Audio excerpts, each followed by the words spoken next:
بسم الله الرحمن الرحيم كل من عليها فان ويبقى وجه ربك ذو الجلال والإكرام. نشهد أن لا إله إلا الله وحده لا شريك له ونشهد أن محمدا عبده ورسوله أرسله بالهدى ودين الحق ليظهره على الدين كله ولو كره المشركون. اللهم صل وسلم وبارك على رسولك وحبيبك سيدنا محمد وعلى آل وأصحاب سيدنا ومولانا محمد وعلى جميع الأنبياء والمرسلين وآلهم وصحبهم وملائكتك الكرام أجمعين. أعوذ بالله من الشيطان الرجيم. بسم الله الرحمن الرحيم. هو الذي أنزل عليك الكتاب منه آيات محكمات هن أم الكتاب وأخر متشابهات فأما الذين في قلوبهم زيغ فيتبعون ما تشابه منه ابتغاء الفتنة وابتغاء تأويله وما يعلم تأويله إلا الله والراسخون في العلم يقولون آمنا به كل من عند ربنا وما يذكر إلا أولو الألباب. ربنا لا تزغ قلوبنا بعد إذ هديتنا وهب لنا من لدنك رحمة إنك أنت الوهاب. ربنا إنك جامع الناس ليوم لا ريب فيه إن الله لا يخلف الميعاد. صدق الله مولانا العظيم. صدق وبلغ رسوله النبي الكريم ونحن على ذلك من الشاهدين الشاكرين والحمد لله رب العالمين. يا سيدي يا رسول الله خذ بيدي ما لي سواك ولا ألوي على أحد يا من يقوم مقام الحمد منفردا للواحد الفرد لم يولد ولم يلد يا من تفجرت الأنهار نابعة من إصبعيه فروى الجيش بالمدد. إني إذا سامني ضيم يروعني أقول يا سيد السادات يا سندي أقول يا سيد السادات يا سندي أقول يا سيد السادات يا سندي.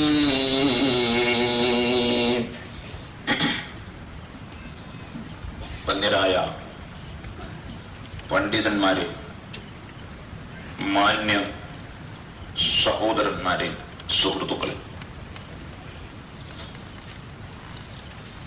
അല്ലാഹു സുബ്ഹാനഹു വ തആല മഹത്തായ അനുഗ്രഹം നൽകി ഇവിടെ ഒരൽപ്പ ദിവസം മുമ്പ് വിനീതനായ ഞാൻ പ്രസംഗിച്ചു. ചില സ്ഥലങ്ങളിൽ പ്രസംഗം നടത്തിയാൽ മുജാഹിദ് ഉള്ള സ്ഥലത്ത് ആണെങ്കിൽ അവർക്ക് വിഷമം ഉണ്ടാകാറുണ്ട്. ഇവിടെയും അവർക്ക് വിഷമം ഉണ്ടായി സ്വാഭാവികമാണ്. അങ്ങനെ വിഷമം ഉണ്ടാകുമ്പോൾ അവർ സാധാരണയായി അബ്ദുറഹ്മാൻ സലഫി എന്ന പേരിൽ ഒരാളെ കൊണ്ടുവരാറുണ്ട്. അങ്ങനെ ഇവിടെയും അദ്ദേഹത്തെ കൊണ്ടുവന്നു. അത് ഒരു സ്ഥലത്ത് മാത്രം അല്ല. സാധുവായ ഞാൻ വാണിമേലിൽ ആദ്യം മുജാഹിദിന്റെ നേതാവ് ഐദീദ് തങ്ങൾ എന്ന് പറയുന്ന ആള് വന്ന് പ്രസംഗിച്ചു. അങ്ങനെ ഞാൻ അദ്ദേഹം അതും ഇതും ഒക്കെ പറഞ്ഞതുകൊണ്ട് അതിന് മറുപടിയായി പ്രസംഗിച്ചു. ശേഷം അബ്ദുറഹ്മാൻ സലഫി വന്നു. ഞാൻ പ്രസംഗിക്കുന്ന സ്ഥലത്ത് കൊണ്ടുപോകാനുള്ള ഒരു ആളാണ്. അങ്ങനെ വാണിമേലിൽ ഭൂമിവാർക്കലിൽ അദ്ദേഹം വന്നു. അദ്ദേഹം പ്രസംഗിച്ചു. 4 മണിക്കൂറോളം പ്രസംഗിച്ചു. ഞാൻ എല്ലാ കിതാബുകളും എടുത്തുപോയി 5 മണിക്കൂറോളം ഞാൻ അദ്ദേഹത്തിന് മറുപടി പറഞ്ഞ് പ്രസംഗിച്ചു. പിന്നെയും അബ്ദുറഹ്മാൻ സലഫി വരുന്നു എന്ന് പറഞ്ഞ് നോട്ടീസ് ഇറക്കി. അങ്ങനെ ആരും പറയരുത്. അങ്ങനെ നമ്മൾ പ്രസംഗം ശ്രദ്ധിക്കുക മാത്രം. അങ്ങനെ സഹോദരന്മാര് എന്തുണ്ടായി? 5 മണിക്കൂർ ഞാൻ പ്രസംഗിച്ചു പോന്നപ്പോ അബ്ദുറഹ്മാൻ സലഫി എനിക്ക് മറുപടി പറയുന്നു എന്ന് പറഞ്ഞ് നോട്ടീസ് ഇറക്കി. അങ്ങനെ ഞാൻ കേസറ്റും കൊടുത്ത് ആളെ പറഞ്ഞയച്ചു പ്രസംഗം കേസറ്റ് ചെയ്യാൻ വേണ്ടി. അന്ന് വൈകുന്നേരം പെട്ടെന്ന് അദ്ദേഹത്തിന്റെ തലവേദനയുണ്ടായി. അതിന്റെ പേരിൽ പിന്നീട് അദ്ദേഹം വന്ന് അവിടെ പ്രസംഗിച്ചില്ല. ഇത് വാണിമേലിൽ ഭൂമിവാതുക്കലിൽ ഉണ്ടായ ഒരു സംഭവമാണ്. രണ്ടാമതായി ഞാൻ താനാളൂരിൽ പ്രസംഗിച്ചു. അദ്ദേഹം മറുപടി പറഞ്ഞ് പ്രസംഗിച്ചു. എന്റെ തിരക്ക് കാരണത്താൽ പിന്നീട് ഒരു പ്രാവശ്യം ബഹുമാനപ്പെട്ട AP മുഹമ്മദ് മുസ്ലിയാർ പോയി പ്രസംഗിച്ചു. അദ്ദേഹം വീണ്ടും വന്ന് അബ്ദുറഹ്മാൻ സലഫി പ്രസംഗിച്ചു. ഞാൻ വീണ്ടും പോയി പ്രസംഗിച്ചു. അദ്ദേഹം വീണ്ടും ഒരിക്കലും കൂടി വന്നു. ഞാൻ പിന്നെയും ഒരിക്കലും കൂടി പോയി. പിന്നീട് അദ്ദേഹം ഇതുവരെയും വന്നിട്ടില്ല. മൂന്നാമതായി ഇതിനടുത്ത് കുണ്ടോട്ടിക്കടുത്ത് ഐക്കരപ്പടിയിൽ തന്നെ എന്ന് പറയാം, അതിന്റെ അടുത്ത് ബഹുമാനപ്പെട്ട EK ഹസൻ മുസ്ലിയാരുടെ വീട്ടിന്റെ അടുത്ത് ഞാൻ പ്രസംഗിച്ചു. അബ്ദുറഹ്മാൻ സലഫി വന്ന് മറുപടി പറഞ്ഞ് പ്രസംഗിച്ചു. ഞാൻ രണ്ടാമത് പോയി പ്രസംഗിച്ചു. പിന്നീട് അദ്ദേഹം അവിടെ പ്രസംഗിച്ചിട്ടില്ല. ഇനിയിപ്പോൾ വാഴക്കാട്ടാണ്. അങ്ങനെ വാഴക്കാട്ട് ഞാൻ പ്രസംഗിച്ചു. അദ്ദേഹവും പ്രസംഗിച്ചു. ഒരു പക്ഷേ അദ്ദേഹം ഇനിയും 1, 2, 3 പ്രാവശ്യമൊക്കെ വന്നുകൂടാ എന്നൊന്നുമില്ല. പക്ഷേ ഒരു കാര്യം ഞാൻ പറയുകയാണ്. എനിക്ക് അദ്ദേഹം ഇടയ്ക്ക് ഒരു കാര്യം പ്രസംഗത്തിൽ പറഞ്ഞിട്ടുണ്ട്. ഈ മുസ്ലിയാര് ഈ 2 ആഴ്ച കഴിയുമ്പോൾ വിദേശത്തേക്ക് പോകും. എന്നിട്ട് കുറെ കിതാബ് എടുത്ത് വന്നിട്ട് ആ കിതാബ് എടുത്ത് വായിക്കും. വിദേശത്ത് പോയിട്ട് ഇങ്ങനെ കിതാബ് കൊണ്ടുവരിക. എന്നിട്ട് അതിലുണ്ട് കിതാബിലുണ്ട് ആ കിതാബിലുണ്ട് തന്നെ കിതാബ് നോക്കി വായിക്കും എന്ന് അദ്ദേഹം എന്നെ സംബന്ധിച്ച് ഒരു ആരോപണം പറഞ്ഞിട്ടുണ്ട്. 2 ആഴ്ച കിടക്കൊന്നും ഞാൻ പോകാറില്ല. ചിലപ്പോൾ നിർബന്ധമായ പോകലും ഉണ്ട്. അങ്ങനെ പോകുമ്പോൾ കിതാബ് കൊണ്ടുവരാറുണ്ട് എന്ന് പറഞ്ഞ് അദ്ദേഹം പറഞ്ഞത് ശരിയാണ്. അതുകൊണ്ട് തന്നെയാണ് ഇവരുടെ കള്ളത്തരങ്ങളൊക്കെ ശരിക്കും മനസ്സിലാക്കി കൊടുക്കാൻ എനിക്ക് കഴിയുന്നത്. അതിലും അദ്ദേഹത്തിന് വല്ലാതെ പ്രയാസം ഉള്ളതായി എനിക്ക് മനസ്സിലാക്കാൻ കഴിഞ്ഞു. പക്ഷേ സ്പോൺസർ അദ്ദേഹം അല്ലാത്തതുകൊണ്ട് ഞാൻ ഭയപ്പെടുന്നില്ല. പിന്നെ വേറെ ഒരു കാര്യം അദ്ദേഹം വാണിമേലിൽ വെച്ചും പറഞ്ഞിരുന്നു. അത് തന്നെ താനാളൂരിൽ വെച്ചും പറഞ്ഞിരുന്നു. ഇവിടെ പ്രസംഗിക്കുമ്പോഴും അദ്ദേഹം അത് ഇടയ്ക്ക് അദ്ദേഹത്തോട് പറഞ്ഞു പോയിട്ടുണ്ട്. അതായത് ഞാൻ കാറിലാണ് വരിക. അതിൽ അദ്ദേഹത്തിന് വല്ലാത്ത വിഷമമുണ്ട് എന്ന് എനിക്ക് മനസ്സിലാവുന്നു. അതുകൊണ്ട് ഞാൻ പറയട്ടെ, ഞാൻ ഇനിമേൽ ജീപ്പിൽ വരാം. അതിന് എന്റെ മൗലവി എനിക്കൊരു ജീപ്പ് വാങ്ങിത്തരണം. കാരണം എന്റെ കാറ് കുറച്ച് മോമിനികൾ കൂടി എനിക്ക് വാങ്ങിത്തന്നതാണ്. അതൊരു സ്ഥാപനത്തിന്റെ കാറല്ല, ഒരു സംഘടനയുടെ കാറുമല്ല. എന്നെ സ്നേഹിക്കുന്ന കുറച്ച് മുഅ്മിനീങ്ങൾ, മുസ്ലിമീങ്ങൾ, സുന്നി പ്രവർത്തകന്മാരായ ആളുകൾ എനിക്ക് നിങ്ങളെപ്പോലത്തെ ആളുകൾക്കെതിരെ പ്രസംഗിക്കാൻ പോകാൻ വേണ്ടി വാങ്ങിത്തന്ന ഒരു വണ്ടിയാണ്. ഇനി ഞാൻ നിങ്ങളോട് പറയുന്നു, ഞാൻ വെറുതെ പറഞ്ഞതല്ല. അതിന് വാഗ്ദത്തം ചെയ്ത ആളുകൾ, സംഖ്യ വാഗ്ദത്തം ചെയ്ത ആളുകളുടെ കൂട്ടത്തിൽ 10,000 ഉറുപ്പിക വാഗ്ദത്തം ചെയ്ത ഒരാളുണ്ടായിരുന്നു. ഞാൻ അങ്ങോട്ട് പറഞ്ഞിട്ടൊന്നുമില്ല. അങ്ങനെ വാഗ്ദത്തം ചെയ്ത ഒരാൾ 5,000 മാത്രമേ തന്നിട്ടുണ്ടായിരുന്നു. അദ്ദേഹം ഇന്നലെയാണ് ബാക്കി 5,000 തന്നത്. അതിപ്പോൾ എന്റെ ഈ പെട്ടിയിലുണ്ട് 5,000. ഞാൻ കളവ് പറഞ്ഞതല്ല, വേണമെങ്കിൽ എഴുതി ഞാൻ കാണിച്ചു തന്നെ. വണ്ടിയുടെ കാശിന് വേണ്ടി തന്ന 5,000 ഇങ്ങനെ എനിക്ക് എന്നെ സ്നേഹിക്കുന്ന മോമിനികൾ തന്ന ഒരു വണ്ടിയാണ് ഞാൻ യാത്ര ചെയ്യാൻ വേണ്ടി ഉപയോഗിക്കാറ്. എന്നാൽ ഇന്നാളൊരു ദിവസം വരുമ്പോൾ എന്റെ വണ്ടി വർക്ക്ഷോപ്പിലായതുകൊണ്ട് ഞാൻ വാടകയ്ക്ക് വണ്ടി വിളിച്ചിട്ടാണ്, വേറെ വണ്ടി വിളിച്ചിട്ടാണ് വന്നത്. ഇതിൽ വന്നാലും വാടക കൊടുക്കേണ്ടി വരും, കാരണം എനിക്ക് അതിന്റെ ഡ്രൈവറെ ശമ്പളമൊന്നും കൊടുക്കാൻ എന്നെ കൊണ്ട് സാധ്യമല്ല. അപ്പൊ ഞാൻ പറഞ്ഞു വരുന്നത്, മൗലവിക്ക് ഞാൻ കാറിൽ പോകുന്നതിൽ ബുദ്ധിമുട്ടുണ്ടെങ്കിൽ നിങ്ങളൊരു ജീപ്പ് വാങ്ങി തന്നാൽ നിങ്ങൾക്ക് എന്നെ പ്രസംഗിക്കുന്ന സ്ഥലത്ത് ഞാൻ ജീപ്പിൽ പോയിക്കൊള്ളാം എന്ന് ഈ സമയത്ത് ഉണർത്തുകയാണ്. എനിക്ക് എന്റെ വിഷയം കാറും ജീപ്പും ഒന്നും അല്ല. നമ്മുടെ വിഷയം പരിശുദ്ധ ഖുർആനും നബി സല്ലല്ലാഹു അലൈഹി വസല്ലമയുടെ സുന്നത്തും അനുസരിച്ച് സുന്നി ആശയമാണോ ശരി, മുജാഹിദ് ആശയമാണോ ശരി, ഇതാണ് നമ്മുടെ വിഷയം. നിങ്ങൾ എനിക്ക് കാറിൽ വരുന്നതിനും വിരോധമില്ല, പ്ലെയിനിൽ വരുന്നതിനും വിരോധമില്ല. നിങ്ങൾ ഹെലികോപ്റ്ററിൽ തന്നെ വാഴക്കാട്ട് വന്നിറങ്ങിയാൽ ഞാൻ അതിനെ വിമർശിക്കുകയില്ല, കാരണം ഹെലികോപ്റ്ററിൽ വരുന്നത് ഹറാമാണെന്ന് ഞാനൊരു കിതാബിലും കണ്ടിട്ടില്ല. അതേസമയം ഖുർആനിന്റെയും ഹദീസിന്റെയും അടിസ്ഥാനത്തിൽ മതത്തിന്റെ നിയമങ്ങൾ പറയുക എന്നതാണ് പണ്ഡിതന്മാരുടെ കർത്തവ്യം. ആ കർത്തവ്യം നിർവഹിക്കുക എന്നത് മാത്രമാണ് എന്റെ പ്രസംഗം കൊണ്ട് ഞാൻ ഉദ്ദേശിക്കുന്നത്. അതുകൊണ്ട് തന്നെ മൗലവി പറഞ്ഞു, ഞങ്ങളൊക്കെ പഠിച്ചത് ഈ കോളേജുകളിൽ നിന്നൊക്കെയാണ്, ഇവര് ദർസിൽ നിന്ന് പഠിച്ചതാണ്, അതുകൊണ്ട് ഇവരുടെ സംസ്കാരം വളരെ മോശമായിരിക്കും എന്ന് മൗലവി പ്രസംഗത്തിൽ പറഞ്ഞിട്ടുണ്ട്. അതിൽ എനിക്ക് അദ്ദേഹത്തോട് പരാതിയൊന്നും ഇല്ല. കാരണം നല്ലതും ചീത്തയും വേർതിരിച്ച് അറിയാത്തവർക്ക് നല്ലത് മോശമായും മോശം നായത് നല്ലതായും മനസ്സിലാവും. അതുകൊണ്ട് എനിക്ക് അദ്ദേഹത്തെ സംബന്ധിച്ച് അതിൽ പരാതിയൊന്നും ഇല്ല, അദ്ദേഹത്തിന് അങ്ങനെ പറയാവുന്നതാണ്. പക്ഷെ മുജാഹിദ് മൗലവിമാരുടെ സംസ്കാരം മനസ്സിലാക്കാൻ വേണ്ടി ഞാൻ അവരുടെ പുസ്തകത്തിൽ നിന്ന് 1-2 ഭാഗങ്ങൾ വായിക്കും. അത് നിങ്ങൾ കേട്ടിട്ട് അവരുടെ സംസ്കാരം ഉന്നതമാണെന്ന് നിങ്ങളൊക്കെ തീരുമാനിച്ചു കൊള്ളണം. ഇത് മുജാഹിദിന്റെ നേതാവ് MCC അഹമ്മദ് മൗലവി എഴുതിയ മുസ്ലിം സ്ത്രീകൾക്ക് അവകാശമുണ്ടോ എന്ന പുസ്തകമാണ്. ഇതിന്റെ ഒരു ഭാഗം ഞാൻ ഇതിനു മുമ്പ് ഇവിടെ വെച്ച് വായിച്ചിട്ടുണ്ട്. അന്ന് തന്നെ ഏകദേശ സംസ്കാരം എല്ലാവർക്കും മനസ്സിലായിട്ടുണ്ടാവും. എന്നാൽ ഈ പുസ്തകം ആദ്യം തന്നെ ഞങ്ങൾക്ക് കാണാം, ജനാബ് MCC അഹമ്മദ് മൗലവി MFP അവരോട് സ്ത്രീകളുടെ ജമാഅത്തെ സംബന്ധിച്ച് ഞങ്ങൾ ചെയ്തതിന്റെ ചോദ്യങ്ങളും അതിന് അദ്ദേഹം തന്ന മറുപടിയുമാണ് ഈ ചെറുഗ്രന്ഥം. ഇങ്ങനെ ഒരു ചോദ്യം ചെയ്യാൻ ചില കാരണങ്ങളും. ഞങ്ങളുടെ ദേശത്ത് ഒതായി 5-8 കൊല്ലമായി സ്ത്രീകളും പുരുഷന്മാരെ പോലെ തന്നെ ജമാഅത്തിനും പള്ളിയിൽ ഹാജരായി തുടങ്ങി. തുടർന്നുകൊണ്ട് ഇടവണ്ണ, പത്തപ്പിരിയും മുതലായ അടുത്ത ചില പ്രദേശങ്ങളിലും അത് നടപ്പിൽ വന്നു. സ്ത്രീകളുടെ പള്ളിയിൽ പോക്ക് പുരോഗമിക്കുന്നത് കണ്ടപ്പോൾ യാഥാസ്ഥികന്മാരായ മുസ്ലിയാക്കൾക്ക് ഹാജരായി തുടങ്ങി. അവസരം കിട്ടുമ്പോഴെല്ലാം ഈ സമ്പ്രദായത്തെ അവർ ദുഷിച്ചു വന്നു.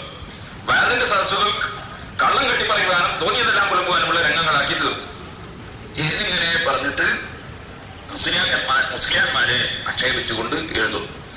അങ്ങനെ അവസാനം ഇവര് മൗലവിയോട്, MCC അഹമ്മദ് മൗലവിയോട് പറഞ്ഞിട്ട് അദ്ദേഹം എഴുതി കൊടുത്ത പുസ്തകമാണ് എന്ന് ആദ്യം തന്നെ അവരിതിൽ പറഞ്ഞു. ഈ പുസ്തകം ഞാൻ വളരെ ചുരുക്കി പറയുകയാണ്. ഈ പുസ്തകത്തിൽ നമ്മുടെ പേരിൽ ഒരു ആരോപണം ഉണ്ട്. എന്താണ്? പുരോഗമിക്കുന്നത് കണ്ടപ്പോൾ യാഥാസ്ഥികന്മാരായ മുസ്ലിയാക്കൾ. ഞാൻ പറയട്ടെ, ഞങ്ങൾ യാഥാസ്ഥികന്മാർ തന്നെയാണ്. അതായത് യഥാസ്ഥിതിയിൽ നടത്തിക്കൊണ്ടുവരുന്നവരാണ്. പരിശുദ്ധ ഇസ്ലാം യഥാസ്ഥിതിയിൽ യാതൊരു കലവറയും ഇല്ലാതെ ഉള്ളതുപോലെ യഥാസ്ഥിതിയിൽ കൊണ്ടുവരുന്ന ആളുകളാണ് ഞങ്ങൾ. അതുകൊണ്ടാണ് ഞങ്ങളെ യാഥാസ്ഥികന്മാർ എന്ന് പറഞ്ഞത്. അത് വളരെ ശരിയാണ്. ഞങ്ങൾ മാറ്റത്തിരുത്തലുകളുടെ ആളുകൾ അല്ല. പിന്നെ ഈ പുസ്തകത്തിൽ മുജാഹിദ് മൗലവി പറയുന്ന വാചകങ്ങൾ നിങ്ങളെ ഞാൻ കേൾപ്പിക്കും. എന്തിന്? മറ്റൊന്നിനു വേണ്ടിയും അല്ല, അവരുടെ സംസ്കാരം നിങ്ങൾ മനസ്സിലാക്കാൻ. ബാക്കിയൊക്കെ ഞാൻ പിന്നെ പറയാം. പള്ളിയിൽ സ്ത്രീകൾ പോകുന്നതിനെ നിഷേധിക്കുന്നവരെ പറ്റി അദ്ദേഹം പറയാം. ഇനി നിഷേധിക്കാൻ ഒരുങ്ങുന്നവർ പിന്നെ പലതും നിഷേധിക്കാൻ ഒരുപെടേണ്ടി വരും. അത്തരക്കാർ ഇസ്ലാമിനെ പറ്റി ഒരു മണ്ണാങ്കട്ടയും അറിയാനാവാത്ത മൊല്ലാക്കന്മാരായി. ഇത്തരം മൊല്ല പിശാചുക്കളാണ് ഇസ്ലാമിന്റെ ഐക്യപ്രബലത്തെ ഉലച്ചത്, ഇസ്ലാമിന്റെ മുഖത്ത് കൈവാരി തേച്ചത്. സ്ത്രീകൾ പള്ളിയിലേക്ക് പോകരുത് എന്ന് പറയുന്ന ആളുകളെ പറ്റിയാണ് പറയുന്നത് മൊല്ല പിശാചുക്കൾ. നല്ല സംസ്കാരം, നല്ല സംസ്കാരമാണ് മൊല്ല പിശാചുക്കൾ. ഇത് ഏത് കാലത്ത് എഴുതിയതാണ്? ഞാൻ ജനിക്കുന്നതിന്റെ 8 കൊല്ലം മുമ്പ് എഴുതിയ പുസ്തകമാണ്, 1952. അപ്പൊ അന്ന് മൊല്ല പിശാചുക്കൾ എന്ന് പറഞ്ഞാൽ ആരൊക്കെയാണ്? ഒന്ന് കണ്യത്ത് അഹമ്മദ് മുസ്ലിയാർ, കുത്തുബി മുഹമ്മദ് മുസ്ലിയാർ, ഇങ്ങനെ തുടങ്ങി സദഖത്തുൽ മുസ്ലിയാർ തുടങ്ങി ആ കാലഘട്ടത്തിലുള്ള പണ്ഡിതന്മാരെ സംബന്ധിച്ചാണ് മൊല്ല പിശാചുക്കൾ എന്ന് പറഞ്ഞത്. എന്നെ പറ്റിയല്ല, അങ്ങനെ നിങ്ങൾ ആരും തെറ്റിദ്ധരിച്ചു പോകണ്ട. അന്ന് ഞാനില്ല. അങ്ങനെ പള്ളിയിൽ പോകുന്നതിന് എതിർത്ത മുസ്ലിയുടെ കൂട്ടത്തിൽ അന്ന് ഞാനില്ല. കാരണം ഞാൻ ജനിക്കുന്നതിന് 8 കൊല്ലം മുമ്പാണ് ഈ പുസ്തകം എഴുതിയത്. അങ്ങനെ പണ്ഡിതന്മാരെയൊക്കെ മൊല്ല പിശാചുക്കൾ എന്ന് വിളിക്കുന്ന ഈ പുസ്തകം, ഇതിൽ പിന്നെയും കാണാം ഇவ்விதമുള്ള പ്രചാരവേദിയിൽ അവരെ സഹായിക്കാനായി മുസ്ലിം പ്രവൃത്തികളും ഒരു കാര്യം നിന്നിട്ടില്ല. വലിയ തലമാറാപ്പും പേറി നെടുനീളക്കുപ്പായത്തിൽ ഇറങ്ങിയ വലിയ മുസ്ലിം കെങ്കേമന്മാരും അക്കൂട്ടത്തിൽ ഉൾപ്പെടും. ഇതാരെ പറ്റിയാണ് ഈ എഴുതിയത്? ആരെ പറ്റിയാണ്? വലിയ തലമാറാപ്പും പേറി നെടുനീളക്കുപ്പായത്തിൽ ഇറങ്ങിയ വലിയ മുസ്ലിം കെങ്കേമന്മാർ എന്ന് പറഞ്ഞാൽ ആരെ പറ്റിയാണ്? നീളക്കുപ്പായം വിട്ടുപോകുന്ന അരികൾ. അതിലാരായിരുന്നു കേരളത്തിൽ അന്ന് ജീവിച്ചിരുന്നത്? കന്യത്ത് അഹമ്മദ് മുസ്ലിയാർ നീളക്കുപ്പായ എന്നാളായിരുന്നു. ഞാനൊക്കെ മുറിയൻ കുപ്പായാണ്.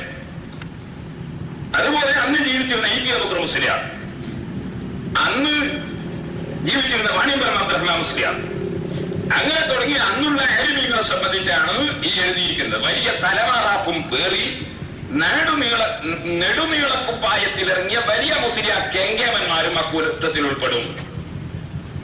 ഇവരാണ് ഇപ്പൊ കന്യത്ത് അഹമ്മദ് മുസ്ലിയാരോട് എന്തൊരു ബഹുമാനമാണ്. ഇവിടെ വന്ന് പ്രസംഗിക്കുമ്പോ അൽ ഹാജി അബൂജഹലും അൽ ഹാജി റയീസു ജമിയത്തിൽ മുശ്രിക്കീൻ റയീസു ജമിയത്തിൽ ഉലമ എന്ന് നിങ്ങൾ ഇറക്കിയ നോട്ടീസ് ഞാൻ സൂക്ഷിച്ചിട്ടുണ്ട്. കന്യത്ത് അഹമ്മദ് മുസ്ലിയാർ സാഹിബ് മുശ്രിക്കീകളുടെ തലവൻ എന്ന് നിങ്ങൾ എഴുതിയ നോട്ടീസ് സൂക്ഷിച്ചിട്ടുണ്ട്. മറുപടി പുറത്തിറക്കിയ നോട്ടീസ്. നമുക്ക് നിങ്ങളും ഞങ്ങളും ഒരു സ്റ്റേജിൽ ഒരുമിച്ചുവിടാൻ തയ്യാറാകണം. അപ്പൊ ഹാജരാക്കി തരാം. അപ്പൊ കാണാം വാഴക്കാട്ടുള്ള സുന്നികളെ സോപ്പിടുന്ന ഏർപ്പാട് കേട്ടോ. നിങ്ങളെ സോപ്പൊക്കെ ഞങ്ങളെ വെള്ളത്തിൽ ഒഴിച്ചു പോകാനേ ഉള്ളൂ. അത് മനസ്സിലാക്കിയാണ്.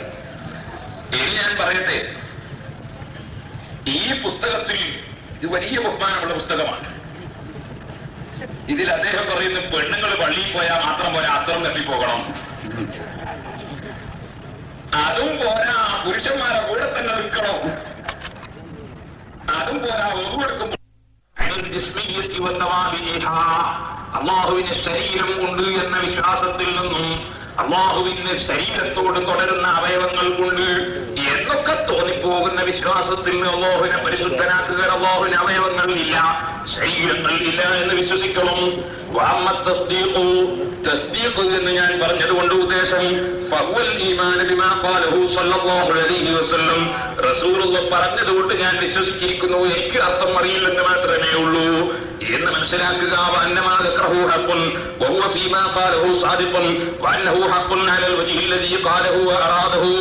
അതിന് റസൂലുള്ളയും അതുപോലെ ഖുർആനിൽ വന്നതിന് അല്ലാഹു ഉദ്ദേശിച്ചൊരർത്ഥം കൊണ്ട് അത് എനിക്കറിയില്ല, ഞാനതുകൊണ്ട് വിശ്വസിച്ചിരിക്കുന്നു. പിന്നെയോ കഴിവുകേട് സമ്മതിക്കുക എന്ന് പറഞ്ഞാൽ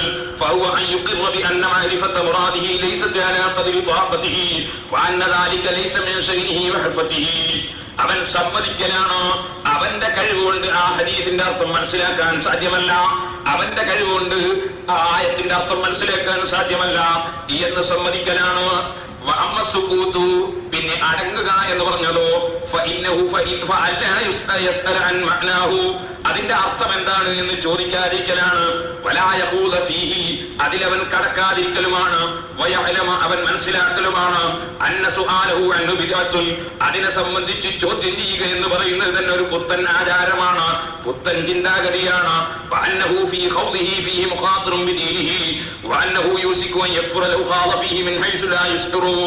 അതേ അതിൽ അനാവശ്യമായി അവൻ കടന്ന് ചർച്ചക്കിറങ്ങിയാൽ അവൻ കാഫിറായി പോകാൻ തന്നെ തരമുണ്ട് എന്നത് അവൻ മനസ്സിലാക്കലാണ്.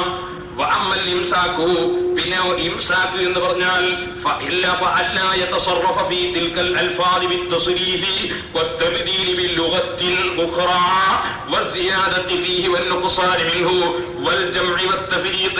بل لا ينطق إلا بذلك اللفظ وعلى ذلك الوجه من الإيراد والإعراب والتصريف والصيغة. എന്താണ് ഇംസാക്കിന്റെ അർത്ഥം? മുതഅല്ലിമീങ്ങൾ ശരിക്കും മനസ്സിലാക്കണം. കാരണം മുജാഹിദിന്റെ മൗലവിമാരെ നന്നാകാനല്ല ഞാൻ പ്രസംഗിക്കുന്നത്, എനിക്ക് ആഖിറത്തിൽ വെച്ച് കൂലി കിട്ടാനാണ്. അതുകൊണ്ട് തന്നെ മുതഅല്ലിമീങ്ങൾ ശരിക്കും മനസ്സിലാക്കണം. ബഹുമാനപ്പെട്ട ഇമാം ഗസാലി റളിയല്ലാഹു അൻഹു പറയുന്നു, ഫഅല്ലാ യതസറഫ ഫീ തിൽകൽ അൽഫാദി, ഖുർആനിലും ഹദീസിലും വന്ന ആ ലഫ്ളുകൾ, ആ വാചകങ്ങൾ അവൻ തിരിമറി നടത്താൻ പാടില്ല. മറ്റൊരു ഭാഷയിൽ അതിനർത്ഥം പറയാനും പാടില്ല. അറബിയിൽ വന്ന ആ വാചകത്തിന് മറ്റൊരു ഭാഷയിൽ അർത്ഥം പറയാൻ പാടില്ല. പറഞ്ഞതിൽ കൂട്ടിപ്പറയാനും പാടില്ല. ഹദീസിലും ഖുർആനിൽ വന്ന വാചകത്തിൽ ചുരുക്കി പറയാനും പാടില്ല. വൽ ജംഇ വത്തഫ്രീഖി, ഏകവചനം കൊണ്ടുവന്നത് ബഹുവചനം കൊണ്ട് പറയാൻ പാടില്ല. അതുപോലെ തന്നെ ഒരു സ്ഥലത്ത് ഒന്നായി വന്നത് ആ ഒരു സ്ഥലത്ത് ഒന്നായി വന്നത് രണ്ട് സ്ഥലത്താക്കി പറയാൻ പാടില്ല. എങ്ങനെയാണോ ഖുർആനിൽ വന്നത് ഹദീസിൽ വന്നത് ആ വാചകം അങ്ങനെ തന്നെ പറഞ്ഞുകൊണ്ട് ഇതിൽ ഞാൻ വിശ്വസിച്ചിരിക്കുന്നു എന്ന് പറയാം. അർത്ഥം പറയാൻ പാടില്ല, അത് മാറ്റി പറയാൻ പാടില്ല. പിന്നെയോ പിന്നെ മഹാനവറുകൾ പറയുന്നു അമ്മൽ കഫു, കഫ് എന്ന് ഞാൻ പറഞ്ഞത് എന്താണ് അതിന്റെ ഉള്ളർത്ഥം എന്നത് ചിന്തിക്കാതിരിക്കണം. പിന്നെ ഞാൻ പറഞ്ഞു അർഹരായ ആളുകൾക്ക് സമ്മതിച്ചു കൊടുക്കണം. അതിന്റെ അർത്ഥം എന്താണ്?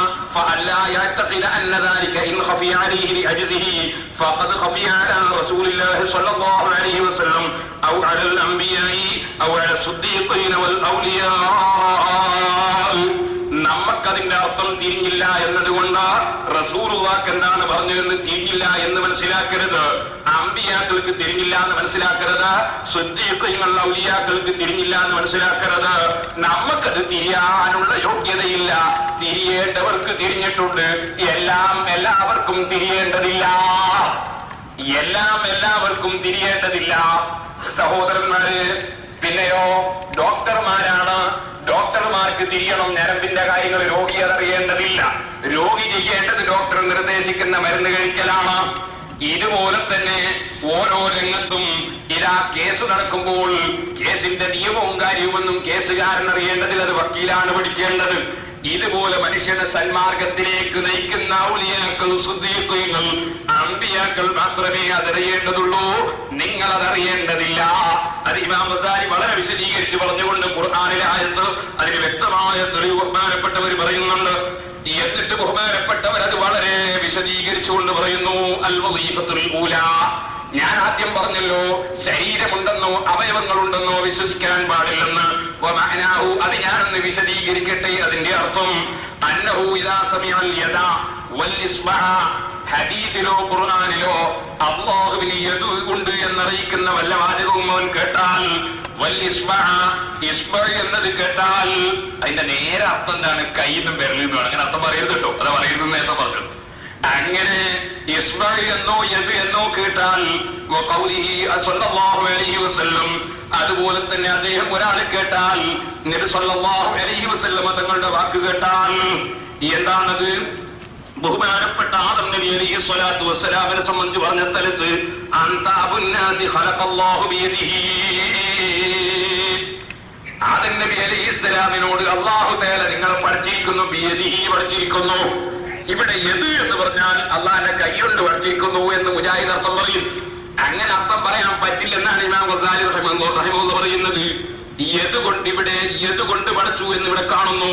ഇവിടെ എന്താണ് അർത്ഥം? അങ്ങനെ ഒരു ഹദീസ് കണ്ടാൽ വഅന്ന ഖൽബൽ മുഅ്മിനി ബൈന ഇസ്ബഅൈനി മിൻ അസാബിർ റഹ്മാൻ, എന്നാ വേറൊരു ഹദീസിൽ കാണുന്നു അല്ലാഹു മുഅ്മിനീങ്ങളുടെ ഹൃദയം ബൈന ഇസ്ബഅൈനി മിൻ അസാബിർ റഹ്മാൻ, റഹ്മാനായ അല്ലാഹുവിന്റെ അസാബിന്റെ ഇടയിലുള്ള ഇസ്ബഅൈനിയുടെ ഇടയിലാണ് എന്ന് കാണുന്നു.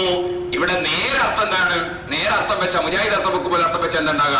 അള്ളാഹുവിന്റെ റഹ്മാനായ അള്ളാഹുവിന്റെ വിരലുകൾക്കിടയിലുള്ള രണ്ട് വിരലിന്റെ ഇടയിലാണ് മോമിനായ മനുഷ്യന്റെ ഹൃദയം ഉള്ളത്. അപ്പൊ ഓരോ മനുഷ്യന്റെ നെഞ്ഞിന്റെ ഉള്ളിൽ അള്ളാഹിന്റെ രണ്ട് വിരൽ കുടുങ്ങിയിലാണ് കൊണ്ട് മനസ്സിലാക്കുക. അങ്ങനെ അർത്ഥം വെക്കാൻ പറ്റുമോ? അപ്പൊ അങ്ങനെ ബാഹ്യമായ അർത്ഥം അതിന് പറഞ്ഞുകൂടെ. ഫയംബദി, ഇമാം ഗസാലി റഹിമഹുല്ലാഹ് പറയുന്നു, ഫയംബദി അത്യാവശ്യമാണ് അൻയഅലമ, അവൻ മനസ്സിലാക്കൽ, അന്നൽ യദ, യദ് എന്ന അറബി വാചകം തുത്ലഖു ലിമഅനൈനി, അത് രണ്ടർത്ഥത്തിന് ഉപയോഗിക്കപ്പെടുന്നതാണ്. അഹദുഹുമാ, അതിൽ ഒരർത്ഥം ഹുവൽ മൗദിഉൽ അസ്ലിയു, അത് യഥാർത്ഥമായ നേരെയുള്ള അർത്ഥം അതാണ്. അതെന്താണ്? മൗദുഉൽ അസ്ലിയു എന്നും ആയിരിക്കാം അവിടെ. വഹുവ ഉദുഉൻ മുറക്കബുൻ മിൻ ലഹ്മിൻ വഅദ്മിൻ വഅസ്ബിൻ. എന്തിനാണ് നമ്മൾ സാധാരണ യദ് എന്ന് കൈ എന്ന് പറയാറുള്ളത്? ഉദുഉൻ മുറക്കബുൻ മിൻ ലഹ്മിൻ, മാംസത്താലും എല്ലിനാലും ഞരമ്പിനാലും രക്തത്താലും ഒക്കെ കൂടിച്ചേർന്നിരിക്കുന്ന ഒരു അവയവം. അതിനാണല്ലോ സാധാരണ നമ്മൾ യദ് കൈ എന്ന് പറയാറുള്ളത്. വൽ അദ്മി വൽ അദ്മു വൽ അസ്ബു വൽ ലഹ്മു ജിസ്മുൻ മഖ്സൂസ്.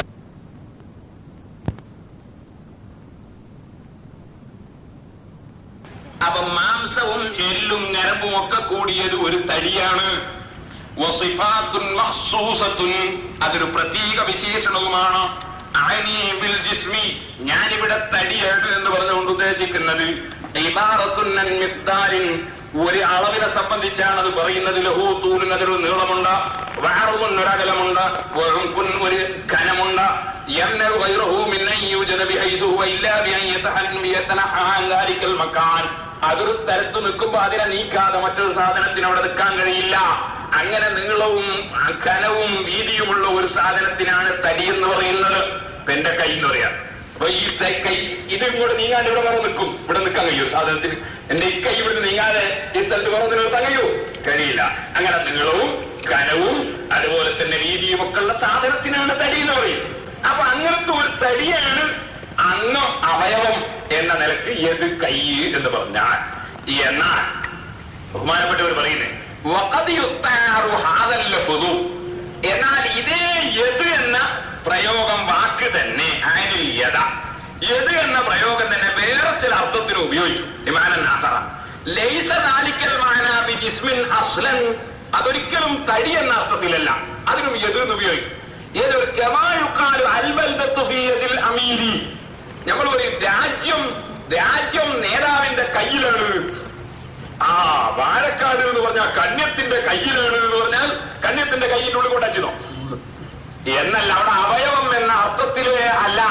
പിന്നെന്താണ് ഒരു രാജ്യം നേതാവിന്റെ കയ്യിലാണ് എന്ന് പറഞ്ഞാൽ അവയവം എന്ന അർത്ഥത്തിലല്ല മലയാളത്തിൽ പോലും ഉപയോഗിക്കുന്നത്. അറബിയിൽ പിന്നെ ഒരു പേട് അർത്ഥങ്ങളാണ്. അപ്പൊ അറബിയിലും ഇങ്ങനെ പറയാറുണ്ട്, അമീറിന്റെ എതിലാണ് എന്ന് പറഞ്ഞാൽ അംഗം എന്ന അർത്ഥത്തിൽ അല്ല. എന്നിട്ട് മഹാനവറുകൾ പറയാണ്,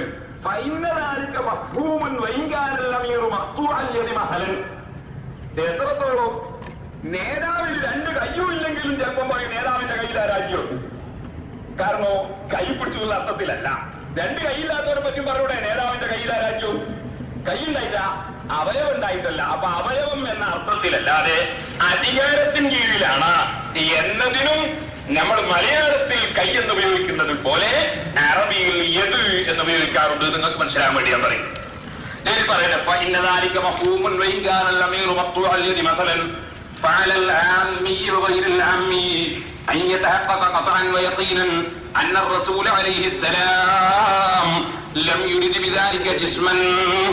അതുകൊണ്ട് തന്നെ ഏത് കക്ഷിയും വിശ്വസിച്ചുകൊള്ളണം, അല്ലാഹുവിന്റെ റസൂല് യദുല്ലാഹി എന്ന് ഹദീസിൽ പറഞ്ഞിട്ടുണ്ടെങ്കിൽ അവയവം എന്ന അർത്ഥത്തിലുള്ളത് അല്ല എന്നത് ഉറപ്പിച്ചുകൊള്ളണം. യദ് അവയവം എന്ന അർത്ഥത്തിലല്ല റസൂലുള്ള യദുല്ലാഹി എന്ന് പറഞ്ഞത് എന്നത് ഉറപ്പിച്ചുകൊള്ളണം. لم يرد بذلك جسما هو عضو مركب من لحم ودم وعظم وأن ذلك في حق الله تعالى محال وهو عنه مقدس. എന്തുകൊണ്ട് അല്ലാഹു തആല ഇങ്ങനെ ഒരു തടിയുള്ള എല്ലും ഇറച്ചിയും മാംസവും ഒക്കെയുള്ള ഒരു അംഗമുള്ള ഒരു അവയവം ഉള്ളവനാണെന്ന് വിശ്വസിക്കാൻ പാടില്ല. അതിൽ നിന്ന് അല്ലാഹു പരിശുദ്ധനാണെന്ന് വിശ്വസിച്ചുകൊള്ളണം. ഇനി മഹാനവറുകൾ പറയുന്ന മുജാഹിദ് വിശ്വാസത്തെ പറ്റി فإن خطر بباله أن الله جسم مركب من أعضاء വല്ലവന്റെ മനസ്സിലും വന്നാൽ أن الله عابد أن الله جسم مركب من أعضاء അല്ലാഹു തആല കുറെ അവയവങ്ങളുള്ളവനാണ് എന്ന് വല്ലവനും വിശ്വസിച്ചാൽ, മുജാഹിദിന്റെ വിശ്വാസം അങ്ങനെ തന്നെയാണ്. ഈ ഫത്ഹുൽ ബാരിക്ക് ഒരു അടിക്കുറിപ്പ് കാണാം മുജാഹിദിന്റെ നേതാവ് എഴുതിയത്. അതിനത് പറയുന്ന അല്ലാഹുവിന് ജാരിഹത്തുണ്ട്, അവയവം ഉണ്ട് എന്ന് തന്നെ. ജാരിഹത്ത് എന്ന് പറഞ്ഞാൽ അവയവം എന്നാണ് അർത്ഥം, കൈ എന്നുമല്ല. അപ്പൊ ജാരിഹത്ത് അവയവം ഉണ്ടെന്ന് വിശ്വസിക്കുന്നതിനെ സംബന്ധിച്ച് ഇമാം ഗസാലി പറയുന്നു, ഫൈൻ ഖതറ ബിബാലിഹി, ഒരാളെ മനസ്സിൽ ഉദിച്ചാൽ അന്നല്ലാഹ ജിസ്മുൻ, അല്ലാഹു ഒരു തടിയാണ്, മുറക്കബും മിൻ അഅ്വാഇൻ, പല അവയവങ്ങളും കൂടി ചേർന്നുള്ള ഒരു തടിയാണ് എന്നൊരാളെ മനസ്സിൽ വന്നാൽ ഫഹുവ ആബിദു സനമിൻ, അവൻ വിഗ്രഹാരാധകനാണ്. ഫഇന്ന കുല്ല ജിസ്മിൻ ഫഹുവ മഖ്ലൂഖുൻ, എന്തുകൊണ്ട് മുഴുവൻ തടികളും പടക്കപ്പെട്ടതാണ്. വഇബാദത്തുൽ മഖ്ലൂഖി കുഫ്റുൻ, പടക്കപ്പെട്ടതിന് ഇബാദത്തെടുക്കൽ കുഫറാണ്. വഇബാദത്തുസ് സനമി കാനത്ത് കുഫറൻ, ബിംബത്തിനെ വിഗ്രഹത്തിനെ ആരാധിക്കുന്നത് കുഫറാണ്. ലിഅന്നഹു മഖ്ലൂഖുൻ, അതൊരു പടക്കപ്പെട്ടതാണല്ലോ. വകാന മഖ്ലൂഖൻ ലിഅന്നഹു ജിസ്മുൻ فمن عبد جسما فهو كافر بإجماع الأئمة السلف منهم والخلف سواء كان ذلك الجسم كثيفا كالجبال الصم الصلاب أو لطيفا كالهواء والماء وسواء كان مظلما كالأرض أو مشرقا كالشمس والقمر والكواكب أو مشيفا لا لون له كالهواء أو عظيما كالعرش أو الكرسي والسماء أو صغيرا كالذرة والهباء أو جمادا كالحجارة أو حيوانا كالإنسان فالجسم صنم فبأن يقدر حسنه وجماله أو عظمه أو صغره أو صلابته وبقاؤه لا يخرج عن كونه صنما. എന്താ പറഞ്ഞത്? ഒരാള് അവയവങ്ങളുള്ള ഭർത്തവന് ആരാധന നടത്തുകയാണെങ്കിൽ അത് ഇജ്മാഅ് കൊണ്ട് കാഫറാണവൻ. എന്തുകൊണ്ടാണ്? അത് തടിച്ച അവയവമായാലും ശരി, നേരിയ അവയവമായാലും ശരി, നല്ല ലൈറ്റുള്ള അവയവമായിരുന്നാലും ശരി. ഏത് തടി പല ജാതിയുണ്ട്. ശംസ് സൂര്യൻ ലൈറ്റുള്ള തടിയാണ്. സുമ്മി വലിയ പർവ്വതം ഭയങ്കര തടിയുള്ള തടിയാണ്. ഞാൻ പറയാൻ കാരണം എന്താ? മുജാഹിദ് എന്താ പറഞ്ഞ് അള്ളാഹുവിനോട് യോജിച്ചൊരു കൈയുണ്ട്, അള്ളാഹുവിനോട് യോജിച്ചൊരു ഇറക്കലുണ്ട്. നമ്മളെ കാലത്ത് ചെറിയ ഒന്നുമല്ല, ഭയങ്കരാണ്. ഈ ഭയങ്കര കൈയുണ്ട്, ഭയങ്കര ഇറക്കലുണ്ട് എന്ന് വിശ്വസിച്ചാലും കുഫറാണ്. ഇബാദത്തു സ്വനമാണ്, ബിംബാരാധനയാണെന്ന് ഇമാം ഗസാലി എന്ന് പറയും. കേട്ടോ, ഞാൻ എന്റെ വകയിലല്ല പാലക്കാട് പ്രസംഗം നടത്തിയത്. ഞാൻ ലോകത്തുള്ള പണ്ഡിതന്മാർ അവരെ ഗ്രന്ഥങ്ങളിൽ എഴുതിയച്ച വിവരം നിങ്ങളെ മൗലവിമാർ നിങ്ങളെ കുഫറിലേക്ക് ക്ഷണിക്കുന്നത് കണ്ട് വേദനിച്ചിട്ട് പറഞ്ഞതാ. ജനങ്ങളെ, നിങ്ങളെ കുഫറിലേക്ക് ക്ഷണിക്കുന്നത് കണ്ട്.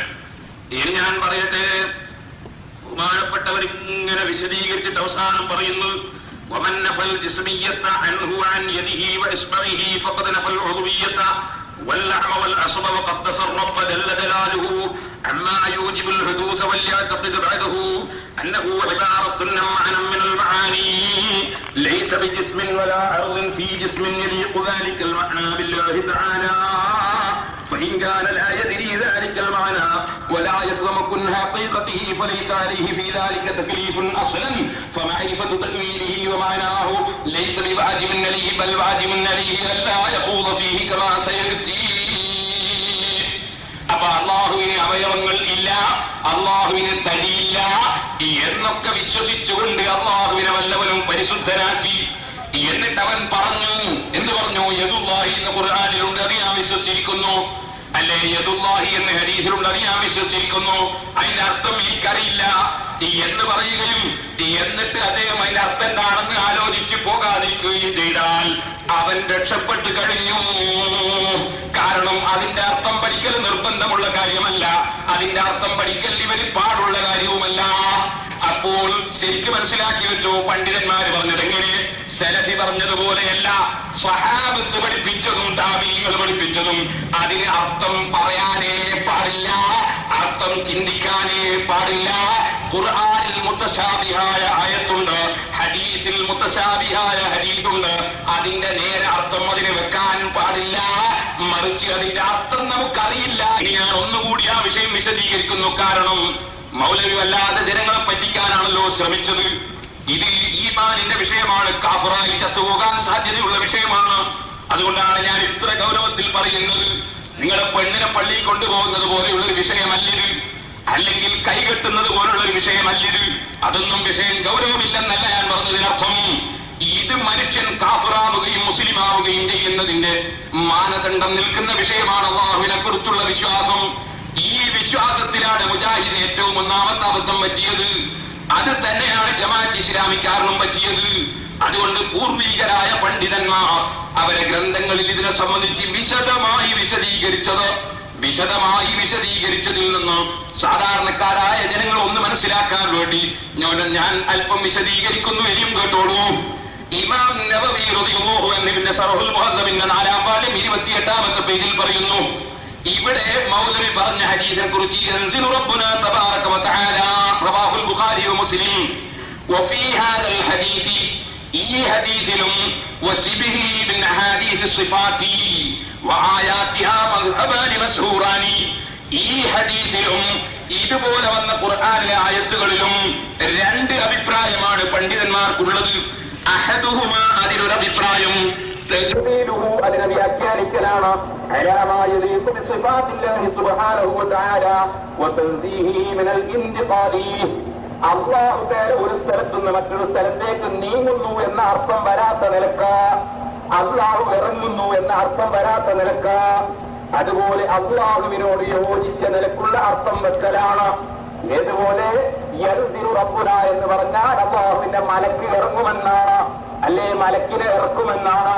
അല്ലെങ്കിൽ അല്ലാഹു തആല അവന്റെ സൃഷ്ടികളുടെ ചോദ്യം സ്വീകരിക്കുന്ന നിലക്ക് അവരുടെ കാര്യം അവൻ സ്വീകരിക്കാൻ വേണ്ടി അവൻ പ്രത്യേകമായ നിലക്ക് അവന്റെ റഹ്മത്ത് ഇറക്കുമെന്നാണ്.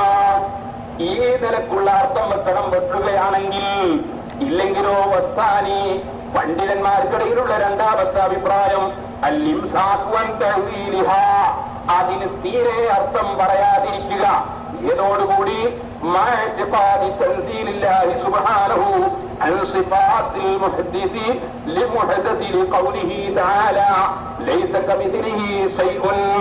അല്ലാഹു ഖുർആനിൽ പറഞ്ഞിട്ടുണ്ട്, അവനെ പോലെ ഒരാളും ഒരു വസ്തുവും ഇല്ല.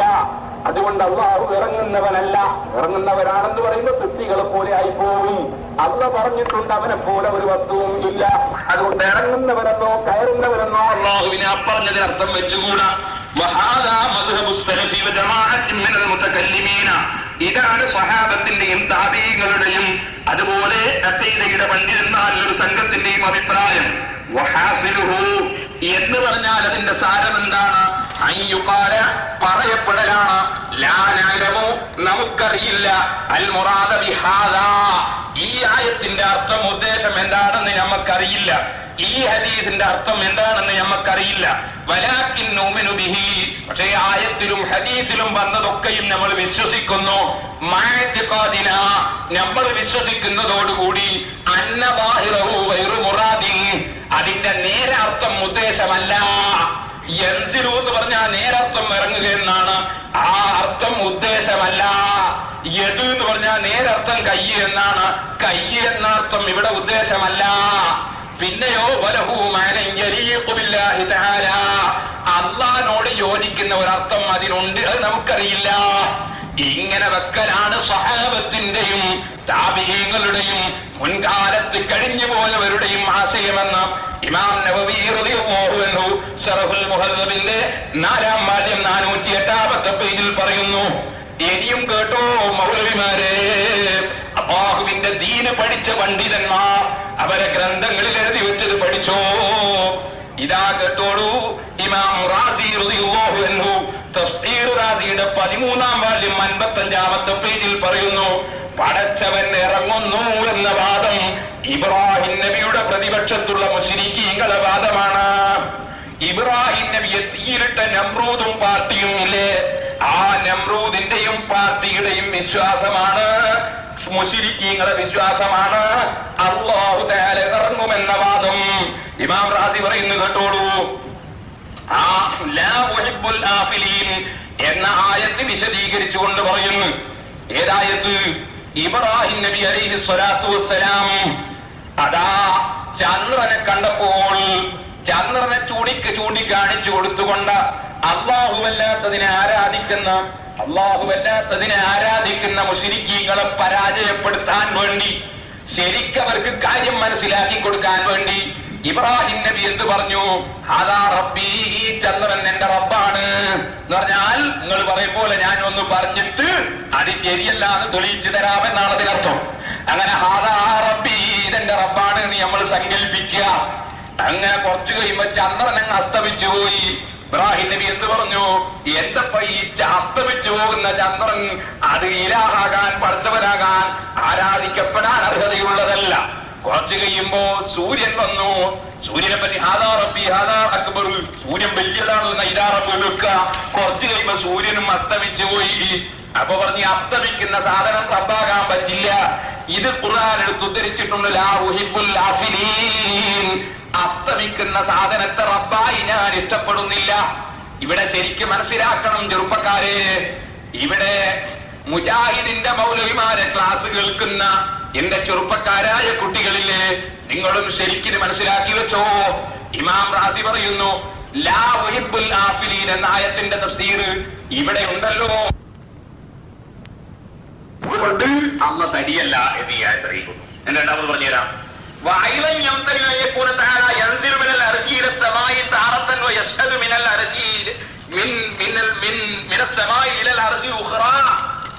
അതുപോലെ അള്ള അർശിന്റെ മുകളിൽ ഇങ്ങോട്ട് ഇറങ്ങി വരും, കുറച്ച് കഴിയുമ്പോൾ കയറിപ്പോകും എന്നതും ഉണ്ടാവുകയില്ല എന്ന് ഈ ആയത്ത് അറിയിക്കുന്നു.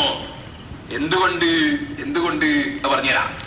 ഇറങ്ങുക കയറുക എന്ന് പറഞ്ഞാൽ പരിവർത്തനമാണ്. പരിവർത്തന വിധേയമായ സാധനം റബ്ബാകാൻ പറ്റില്ല. കാരണം അതിനെ പരിവർത്തിപ്പിച്ച വേറൊരു ശക്തി വേണ്ടി വരും. ഒരു സാധനത്തിന് പരിവർത്തനം നടക്കുന്നുണ്ടെങ്കിൽ പരിവർത്തിപ്പിച്ച വേറൊന്നും വേണ്ടി വരും. അപ്പൊ ഇത് അള്ളയാൻ പറ്റൂല, അതിന്റെ മേലെ വേറൊരു അള്ള വേണ്ടി വരും. അതുകൊണ്ട് അസ്തമിക്കുക, കയറുക, ഇറങ്ങുക എന്നൊക്കെ പറഞ്ഞാൽ പരിവർത്തനമാണ്. പരിവർത്തനമുള്ള സാധനം റബ്ബാകാൻ പറ്റില്ല എന്നാണ് ഇബ്രാഹിം നബി പറഞ്ഞതിന്റെ അർത്ഥം. അതാണ് അസ്തമിക്കുന്നത് റബ്ബാകാൻ പറ്റില്ല എന്ന് പറഞ്ഞു. അപ്പൊ ഈ പരിവർത്തനം വരുന്നത് റബ്ബാകാൻ പറ്റില്ല. അപ്പോൾ അള്ള കയറി ഇറങ്ങി ചെയ്യുന്നു തന്നെ അർത്ഥം. അത് അർശിന്റെ മുകളിൽ കുറച്ചു നേരം ഒതിച്ച്, കുറച്ച് കഴിയുമ്പോ ഒന്നാമത്തെ ആകാശത്തിൽ ഒതിച്ച്, കുറച്ച് കഴിയുമ്പോ കയറിയിട്ട് പോകുമ്പോ അള്ള അസ്തമിച്ചിരുന്നായി. അപ്പോ സൂര്യൻ അസ്തമിച്ചു പോകുന്നതുകൊണ്ട് റബ്ബാകാൻ പറ്റില്ല ഇബ്രാഹിം നബി പറഞ്ഞില്ലേ. അള്ള കയറി ഇറങ്ങി ചെയ്യുന്ന സാധനമാണെങ്കിലോ അള്ള ഒന്നാം ആകാശത്തിലേക്ക് രാത്രി ഉദിച്ചു, കുറച്ച് കഴിയുമ്പോ അള്ള കയറിപ്പോയിന്നല്ലേ വരിക. അപ്പൊ അസ്തമിക്കുന്ന സാധനമാണ് റബ്ബ്, അള്ളാന്നല്ലേ വരിക.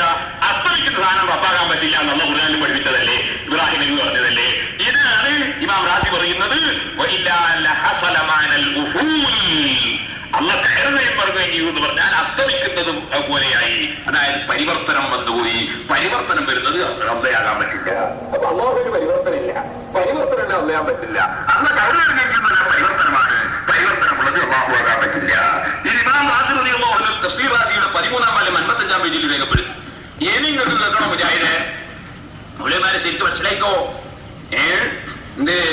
ഇങ്ങനെ കൊണ്ട് പറഞ്ഞേണ്ട, അള്ളാഹിനോട് യോജിക്കുന്ന ഒരു കൈ, അള്ളാഹിനോട് യോജിക്കുന്ന ഒരർക്കമെന്ന, അല്ലാതെ ഇന്നോക്കിറങ്ങും പോലെയല്ല. അതുറപ്പിന്നല്ലേ. ആനക്ക് യോജിച്ച കൈയല്ലേ ആനക്കുള്ളത്. ഇരക്ക് യോജിച്ച കൈ ആനക്കുണ്ടാകുക. ഓരോരുത്തർക്ക് യോജിച്ചല്ലേ ഓരോരുത്തർക്കും ഉണ്ടാകുക. അതുകൊണ്ട് അള്ളാഹുവിനെ സൃഷ്ടികളോട് തുല്യമാക്കൽ വരൂല്ലാതെ വരുമോ? അള്ളാഹ് അള്ളാഹിനോട് യോജിച്ച കൈ എന്ന് പറഞ്ഞതിന്റെ അർത്ഥം എന്താ? അള്ളാഹ് ഭയങ്കര കൈയാണ്. അതുകൊണ്ട് അള്ളാഹുവിനെ സംബന്ധിച്ചുള്ള വിശ്വാസം ശരിയാവൂ. ഈ കാരണം കൊണ്ടാണ് ജമ്മുൽ ജവാമിന്റെ ശറഹായ ബന്നാനി എടുത്തു നോക്കിയാൽ കാണാം. 2-ാം വാല്യം 147-ാമത്തെ പേര് നോക്കിക്കോളൂ. ഇളം മനസ്സിലാക്കണം. എല്ലാം മനസ്സിലാക്കാത്ത മുജാഹിദ് മനസ്സിലാക്കണം. അന്നൽ മുജസ്സിമ, അള്ളാഹുവിന് തടിയുണ്ട് എന്ന് പറയുന്നവർ ഫരീഖാനി, രണ്ട് കക്ഷികളാണ്. ഫരീഖുൻ, ഒരു കക്ഷി, യഅ്തഖിദു, അവര് വിശ്വസിക്കുന്നു, അന്നല്ലാഹ തആല ജിസ്മുൻ, അതൊരു തടിയാണ്. എങ്ങനത്തെ തടി? കസായിരിൽ അജ്സാമി, മറ്റുള്ള തടികളെ പോലെയുള്ള ഒരു തടിയാണ്. വഹാദാ ലാ ഖിലാഫ ഫീ കുഫ്രിഹി, അവർ കാഫിറാണ് എന്നതിൽ പണ്ഡിതന്മാർക്ക് തർക്കം തന്നില്ല. ഫരീഖുൻ, രണ്ടാം കക്ഷി നമ്മളെ മുജാഹിദാണ്. ഫരീഖുൻ, രണ്ടാം കക്ഷി, യഅ്തഖിദു, അവര് വിശ്വസിക്കുന്നു, അന്നഹു തആല ജിസ്മുൻ, അള്ള തടിയാണ്. പക്ഷേ ലാകിൻ ലാ കസായിൽ അജ്സാമി, മറ്റ് തടികളെ പോലെയല്ല. പിന്നെയോ ബൽ ജിസ്മുൻ യലീഖു ബിഹി, അള്ളാഹുവിനോട് യോജിച്ച തടി, യോജിച്ച കൈ, യോജിച്ച ഇറങ്ങല്, യോജിച്ച കയറല്. ഇങ്ങനെയാണല്ലോ ഇവിടെ മൗലവി സലഫി പ്രസംഗിച്ചത്. അങ്ങനെ വിശ്വസിക്കുന്ന ഒരു വിഭാഗവും ഉണ്ട്. വഹാദാ മുഖ്തലഫുൻ ഫീ കുഫ്രിഹി, അവര് കാഫിറാണോ മുസ്ലിമാണോ, ഇതിൽ പണ്ഡിതന്മാർക്കിടയിൽ രണ്ടഭിപ്രായമാണ്. ജമ്മുൽ ജവാമിന്റെ വ്യാഖ്യാനം ബന്നാനിയുടെ 2-ാം വാല്യം 147-ാമത്തെ പേര് നോക്കിക്കോ. എന്ന് വന്നു, നമ്മുടെ അബ്ദുറഹ്മാൻ സലഫി മുസ്ലിമോ കാഫറോ എന്നത് പണ്ഡിതന്മാർ തീരുമാനിച്ചിട്ടില്ല, തർക്കത്തിലാണ്. സഹോദരന്മാരെ, അള്ളാഹുവിന് അവനോട് യോജിച്ച ഇറക്കമുണ്ട്, അള്ളാഹുവിന് അവനോട് യോജിച്ച കൈയുണ്ട് എന്ന് വിശ്വസിക്കുന്ന കക്ഷികളെ സംബന്ധിച്ചാണ് ബന്നാനി പറഞ്ഞിരിക്കുന്നത്. വാദാ മുഖ്തലഫുൻ ഫീ കുഫ്രിഹി, കാഫിറാണോ മുസ്ലിമാണോ, പണ്ഡിതന്മാരെ ഗോപിത തീരുമാനമില്ല, തർക്കത്തിലാണ്. അപ്പോൾ നിങ്ങൾ ജനങ്ങളെ ക്ഷണിച്ചുകൊണ്ടു പോകുന്നത് എവിടേക്കാണ്? ഇസ്ലാമിൽ നിന്ന് കുഫറിലേക്കാണ്. അള്ളാഹുവിന് കൈയുണ്ട്, അള്ളാഹുവിന് കണ്ണുണ്ട്. അള്ളാന്റെ വലത്തേ കയ്യിൽ ആകാശം, ഇടത്തേ കയ്യിൽ ഭൂമി. അല്ല കയറുന്നു ഇറങ്ങുന്നു എന്ന വിശ്വാസ പ്രകാരം നിങ്ങൾ വിളിച്ചു കൊണ്ടുപോകുന്നത് കുഫറിലേക്കാണ്. ഈ കുഫറിന്റെ വാദം നിർത്തണമെന്നാണ്. ഈ കുഫറിന്റെ വാദത്തിന്റെ ആശയത്തിൽ നിന്ന് ചെറുപ്പക്കാരെ നിങ്ങൾ ഒഴിഞ്ഞ് സുന്നത്ത് ജമാഅത്തിലേക്ക് വരണമെന്നാണ് സാധുവായ ഞാൻ ഇവിടെ പ്രസംഗിച്ചത്. അതിന് ഞാൻ വന്ന് കാറിൽ വന്നാലും ബസ്സിൽ വന്നാലും ഞാൻ പറഞ്ഞത് ഹക്കാണ്. ഞാൻ പറഞ്ഞതിന്റെ തെളിവ് ഖുർആനും ഹദീസുമാണ്. അതിന്റെ അടിസ്ഥാനത്തിൽ മഹാന്മാരായ പണ്ഡിതന്മാർ എഴുതി വെച്ചതാണ്. ആ പണ്ഡിതന്മാർ എഴുതി വെച്ചതിന്റെ അപ്പുറത്തൊരു ദീന് ഇവിടെ ഉണ്ടെന്ന് വല്ലവനും ചിന്തിച്ചുവെങ്കിൽ അത് അല്ലാഹുവിന്റെ ദീനല്ല. ഇത് മാത്രമേ എനിക്കതിനെ കുറിച്ച് പറയാനുള്ളൂ. ഇനി നിങ്ങൾ നോക്കുക,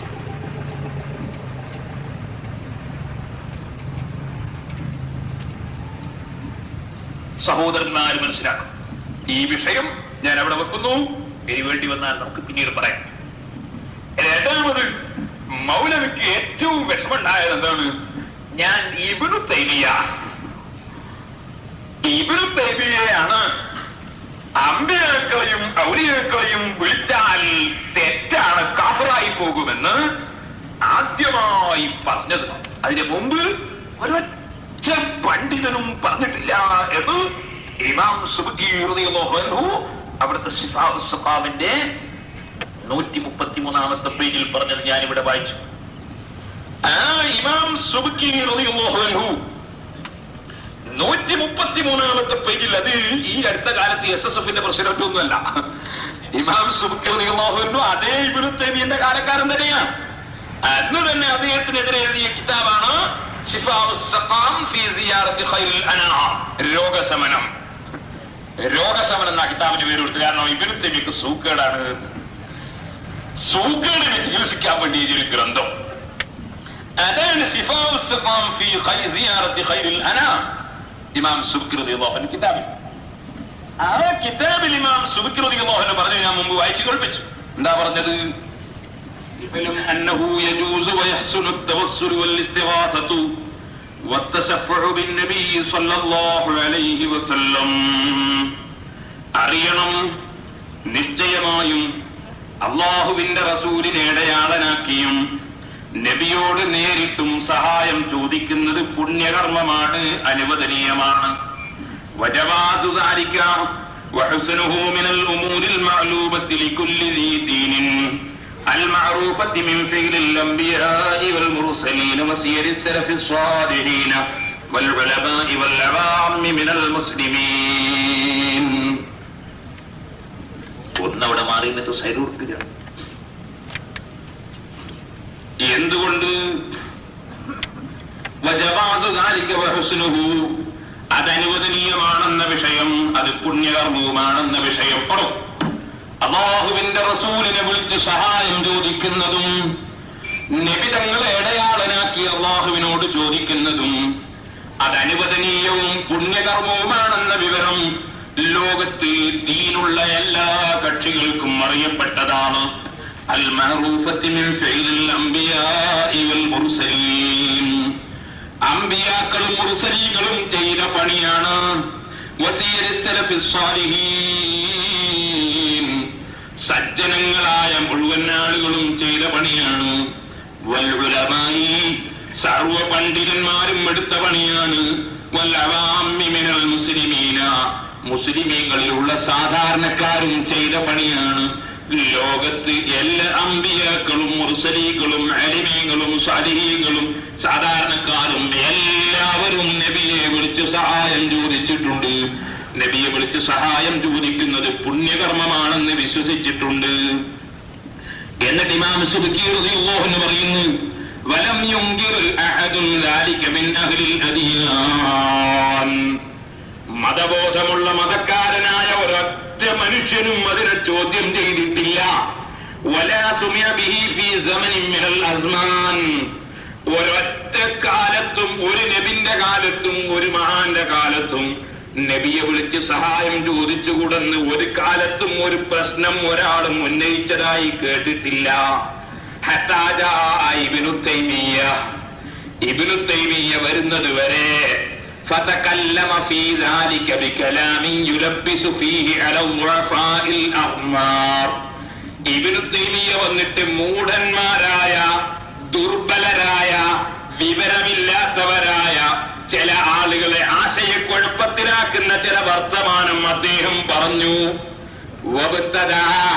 അദ്ദേഹം ഒരു പുത്തൻവാദിയായി, അദ്ദേഹം ഒരു പുതിയ ആശയം ഇസ്ലാമിൽ കൊണ്ടുവന്നു.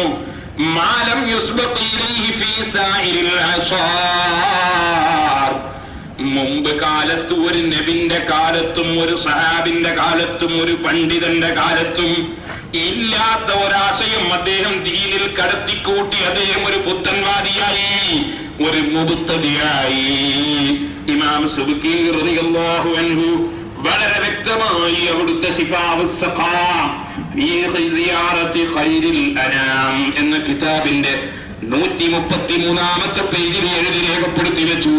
സഹോദരന്മാരെ, ഇത് ഞാൻ എന്റെ പ്രസംഗത്തിൽ വാരക്കാട്ട് വെച്ച് പറഞ്ഞു. ഞാൻ എന്റെ വകയിലൊന്നും പറഞ്ഞിട്ടില്ല. മൗലവി എന്താണ് വെല്ലുവിളി എന്നറിയോ? മൗലവി എന്നോട് ചോദിച്ചത്, നിങ്ങൾ മുജ്തഹിദാ മുസ്ലിയാരെ, നിങ്ങൾ പണ്ഡിതന്മാരെ ഉത്തരണ്ടി പറയണം മുസ്ലിയാരെ, നിങ്ങൾ മുഖല്ലിദല്ലേ മുസ്ലിയാരെ, നിങ്ങൾ പണ്ഡിതന്മാരെ ഉത്തരണ്ടി പറയണം. ഇമാം സുബ്കി പണ്ഡിതനല്ലേ? ഇമാം സുബ്കി പണ്ഡിതനല്ലേ? ഇമാം സുബ്കി റളിയല്ലാഹു അൻഹു എന്തായിരുന്നു പണി? ലോകത്ത് എത്രയോ ഗ്രന്ഥങ്ങൾ രചിച്ച മഹാപണ്ഡിതനല്ലേ ഇമാം സുബ്കി റളിയല്ലാഹു അൻഹു? ഇമാം സുബ്കി പണ്ഡിതനല്ല എന്ന് പറയാൻ നിങ്ങൾക്ക് ധൈര്യമുണ്ടോ? ആ ഇമാം സുബ്കിയാണ് പറഞ്ഞത് ലോകത്തൊരൊറ്റ പണ്ഡിതനും എതിർത്തിട്ടില്ല, മുഴുവൻ ആളും അംഗീകരിച്ചതാണ്. നിങ്ങൾ മൗലവി എന്നോട് ചോദിക്കാം, പണ്ഡിതന്മാർ ഉത്തരണ്ടി പറയണം മുസ്ലിയാരെ. നിങ്ങൾക്ക് പണ്ഡിതന്മാരെ അതുകൂടാത്തത് ഞാൻ എന്തൊക്കെയുണ്ട്? നിങ്ങൾ പണ്ഡിതന്മാരും തന്നെ ആരാന്നാ മനസ്സിലാക്കിയത്? ആർക്കാ പണ്ഡിതന്മാരെന്ന് പറയും മൗലവിമാരെ?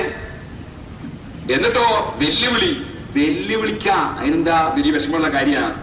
പണ്ടൊരു ചങ്ങായി വെല്ലുവിളിച്ചു. എവിടുന്ന്? കബർസ്ഥാനിൽ പറ്റി. ധൈര്യം എണീറ്റ് വരി. ഞാൻ ആരാന്നറിയോ? ഞാൻ ലോക ശുചായിയ. ഞാൻ എത്ര ആളുകളെ ശരിയാക്കിയിട്ടുണ്ട്.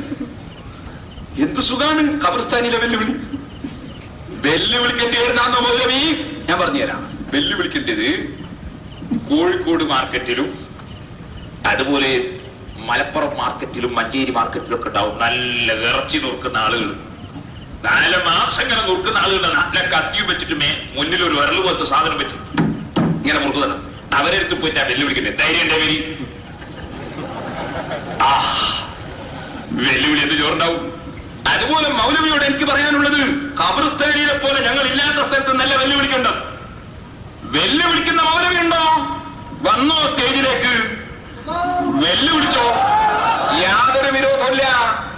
ഞങ്ങൾ ഇല്ലാത്ത സദസ്സിൽ നിന്നല്ല വെല്ലുവിളിക്കേണ്ടത്. നമുക്കൊരു ചോദ്യോത്തരം നടത്താം. അപ്പൊ മൗലവി പറയാ, ചോദ്യോത്തരം നടത്തിയാൽ ഉത്തരം ജനങ്ങൾക്ക് തിരിയോ? അത് ജനങ്ങൾ തീരുമാനിച്ചോ. ജനങ്ങൾ തീരുമാനിക്കണം. മൂപ്പർക്ക് വേണ്ടി എന്താ ഒരു പ്രസംഗ മത്സരം നടക്കണം. മൗലവി 1 മണിക്കൂർ പ്രസംഗിക്കുക, 1 മണിക്കൂർ ഞാനും പ്രസംഗിക്കുക, പിന്നെ അയാൾ 1 മണിക്കൂർ, പിന്നെ ഞാൻ 1 മണിക്കൂർ. ഇവിടെ പ്രസംഗ മത്സരത്തിന് നിങ്ങൾ വിളിക്കുന്നില്ല. അത് നമ്മൾ സ്കൂളിൽ നിന്ന് നടത്തിക്കൊള്ളാം. പ്രസംഗ മത്സരം കേട്ടോ. ചോദ്യോത്തരം അതിനാ? നിങ്ങൾ കിതാബിലില്ല എന്ന് പറയുമ്പോൾ ഞാൻ കിതാബ് ഓർക്കും. ഇതാ ഉണ്ടോ? ഇനി മറുപടി 1 മണിക്കൂറാണോ? ഉണ്ട്, ഇല്ല, ഇനി 1 മണിക്കൂറാണ്. രണ്ടിലൊന്ന് തിരിയും. നിങ്ങൾ കിതാബില് ഇമാം ഇബ്നു അസ്കലനി ഫത്ഹുൽ ബാരിയിൽ പറഞ്ഞു നിങ്ങൾ പറയും. ഉടനെ ഞാൻ ഫത്ഹുൽ ബാരി മറിക്കും. ഇത് ബാക്കി വായിക്കും മൗലവി എന്ന് പറയും. അപ്പൊ നിങ്ങൾ 1 മണിക്കൂർ പ്രസംഗിക്കണം. അത് ശരിയാവില്ല, ബാക്കി വായിച്ചാൽ മതി. ഇതാ ചോദ്യോത്തരം. അപ്പൊ തിരിയും ജനങ്ങൾക്ക്. ആരാണ് കട്ടുവെച്ചത്, ആരാണ് മൂടി വെച്ചത്, ആരാണ് അർത്ഥം മാറ്റിയത്, ആർക്കാണ് ഉണ്ടോ ഇല്ലേ എന്ന് ചോദിച്ചപ്പോ രണ്ടും പറയാൻ കഴിയാത്തത്. ഉണ്ടോ ഇല്ലേന്ന് വെച്ചാൽ രണ്ടിലൊന്ന് പറയണോ കേട്ടോ. രണ്ടിലൊന്ന് പറയണോ. ഒന്നുകിൽ ഉണ്ട് എന്ന് പറഞ്ഞാൽ ഇല്ലാതാണ്. ഇരുണ്ട് എന്ന് പറയുന്നത്. പണ്ട് മൗലവിനോട് ഒരാൾ ചോദിച്ചു, ഇരട്ടിയോ ഒറ്റയോ? ഒരട്ട. മറുപടിയല്ല. ഒരു ചങ്ങായിനെ വിളിച്ച്, അവിടെ ആ ഹോട്ടൽ എന്താ പോലെ വെക്കുന്നത്? ചോറോ കഞ്ഞിയോ? ചൊറിഞ്ഞി. മറുപടിയല്ല. ഒന്നുകിൽ ചോറ് അല്ലേ കഞ്ഞി, അല്ലെങ്കിൽ ഇരട്ട അല്ലേ ഒറ്റ. ഈ നിലക്ക് നിങ്ങളെ കൊണ്ട് മറുപടി പറയിക്കാൻ വേണ്ടി ആ ചോദ്യോത്തരാക്കണമെന്ന് പറയും. നിങ്ങളെന്തിനാ പേടിക്കുന്നത്? ഞങ്ങൾക്കും മറുപടി അറിയാൻ 2 മിനിറ്റല്ലേ വേണ്ടൂ. നിങ്ങൾക്ക് ചോദിച്ചൂടെ? ആർത്തര മൊത്ത ചോദ്യം 2 മിനിറ്റോട് മറുപടി പേടിക്കണ്ട. 2 മിനിറ്റിൽ ഒരൊറ്റ ഒറ്റ മിനിറ്റ് ജാസ്തി വേണ്ട. ഇനി അഥവാ ഒരു ചോദ്യത്തിന്റെ മറുപടി 2 മിനിറ്റ് കൊണ്ട് തീർന്നില്ല നോക്കുക, ഞങ്ങൾ പിന്നെയും ചോദിച്ചാൽ ഈ ചോദ്യം രണ്ടാമത്തെ അവസരം വരുമ്പോ മറുപടി ബാക്കി പറയൂ. പേടിക്കുന്നതിനാ? വെറും 1 മിനിറ്റ് അല്ല ഞാൻ പറഞ്ഞത്. നമുക്കൊരു 12 മണിക്കൂർ ആയിക്കോട്ടെ. 1 മിനിറ്റ് ചോദ്യം 2 മിനിറ്റ് മറുപടി, 12 മണിക്കൂർ. ഒരു 2 മിനിറ്റ് കഴിഞ്ഞില്ലേ നമുക്ക് അടുത്ത 2 മിനിറ്റ് മറുപടി ബാക്കി പറയാം. വിഷമില്ലല്ലോ. ഇതേ 2 മിനിറ്റ് എനിക്കും വേണ്ടു. ഞാനെന്താ കൂടുതൽ ചോദിക്കും നിങ്ങളോട്? എങ്ങനെ ചോദ്യത്തിന് മറുപടി എനിക്ക് 2 മിനിറ്റ് വേണം. രണ്ടും വേണ്ട. എനിക്ക് 1 മിനിറ്റ് മതി. നിങ്ങൾക്ക് വേണ്ടി പറഞ്ഞു തന്നെ. എനിക്ക് ഏറ്റവും ഇഷ്ടം 1/2 മിനിറ്റ് കൊണ്ട് ചോദിക്കാം, 1 മിനിറ്റ് കൊണ്ട് മറുപടി ഇറക്കാം. ഏറ്റവും ഇഷ്ടം. അതിന്റെ വലിയ ബുദ്ധിമുട്ടാണ് ബാച്ച് നോക്കി ശരിയാക്കാൻ. നമ്മളെ ടെലിഫോണിന്റെ എടുത്തേക്ക് വലിക്കല് 1 മിനിറ്റ് ചോദ്യം 2 മിനിറ്റ് മറുപടി. അതിനാ ഉണ്ടോ ഇല്ലേന്ന് വെച്ചാൽ അതിന് മറുപടി അറിയാൻ അധികം സമയം വേണ്ട. നിങ്ങൾ പ്രസംഗ മത്സരത്തിൽ നിങ്ങൾ ക്ഷണിക്കണ്ട. അത് ഞങ്ങൾ പ്രസംഗിച്ചോളും. ഞങ്ങളുടെ പ്രസംഗം കേൾക്കാൻ ജനങ്ങളുണ്ട്. നിങ്ങൾ ഇതിനെ പിടിക്കുന്നു. അത് ഞങ്ങൾ നടത്തിക്കോളും കേട്ടോ. ഇനി ഞാൻ പറയട്ടെ, നിങ്ങളെ പോലെയല്ല. നിങ്ങൾക്ക് വെള്ളിയാഴ്ച ഉച്ചക്ക് പ്രസംഗിച്ചാലേ ആളെ കിട്ടും. ഞങ്ങൾക്ക് അങ്ങനെയല്ല. നിങ്ങൾ വെള്ളിയാഴ്ച വന്ന ജനങ്ങൾക്ക് കേൾക്കാണ്ട് നിർത്തിക്കോ. ഞങ്ങളങ്ങനെ ഞങ്ങൾ ഏത് പാതയൊക്കെ വെച്ചാൽ ജനങ്ങൾ വരും. കാരണം ജനങ്ങൾക്കറിയാം ഞങ്ങൾ തെളിവുള്ളതേ പറയൂ. നിങ്ങൾക്ക് പിന്നെ എന്ത് വേണമെന്ന് വെച്ചാൽ അഞ്ചു പൂജാരെ ഞങ്ങളെ പരിപാടിക്കും ആളില്ലേ, അത് വരും. ഞങ്ങൾക്കും അറിയാം. കുറച്ച് ആളുകൾ അത് നിങ്ങൾ കൂട്ടിക്കൊണ്ടുവന്നാൽ മതി കേട്ടോ. എവിടെയെല്ലാം നിങ്ങൾ ഒരു മുജാഹിദിൽ അവരൊക്കെ വിളിച്ചു കൊണ്ടിരിക്കുക. എന്നാ കുറച്ച് ആളുണ്ടാവും. അത് ഞങ്ങൾക്കും അറിയാം. അറിയാഞ്ഞിട്ടല്ല.